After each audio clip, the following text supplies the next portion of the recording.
Once at a body image workshop, we had to list down the parts of our body we love and parts we forget to notice. Eyes, hands, collarbones, thighs, belly, feet. What I wasn't asked was the parts of my body I do not love, but I can never stop noticing. My breasts. Titties, tatas, honkers, headlights, if you will. For me, they have always been graveyards of my self-worth. So I adjusted my t-shirt, tucked in the bra strap, and kept hiding. I mean, writing.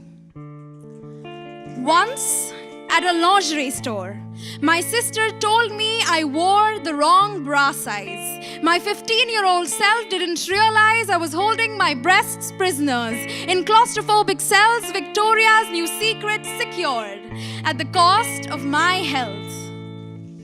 Once in a local bus, when my mother was 17 and a man in the back seat leapt forth and pinned down her chest the way an animal hunts for a new piece of flesh, and she ran, out of words, out of voice, out of breath.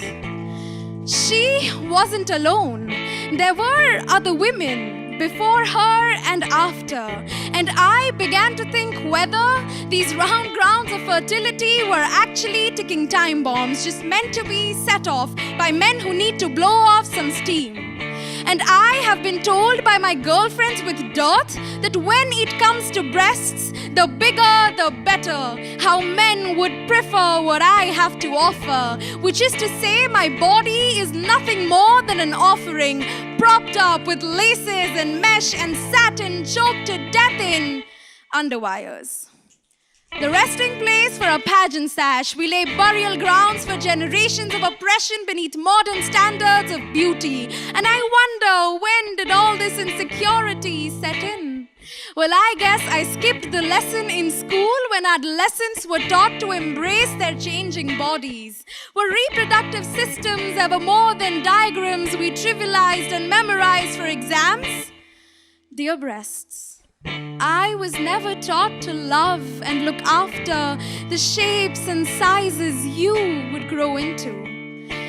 But now I know. Dear breasts, you are the unsung heroes of my body. Your purple and pink ribbons and stretch marks, the opposite of shame. You are survivors and martyrs, all the same.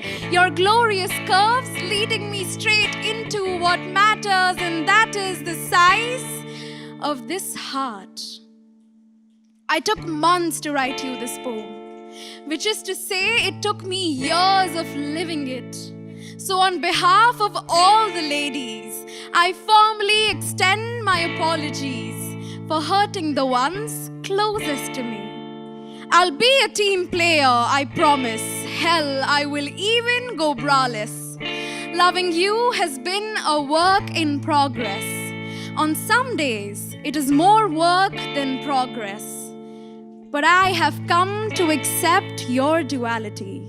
So A's, B's, and double D's, dear breasts, you don't have to be someone else's cup of tea. Thank you.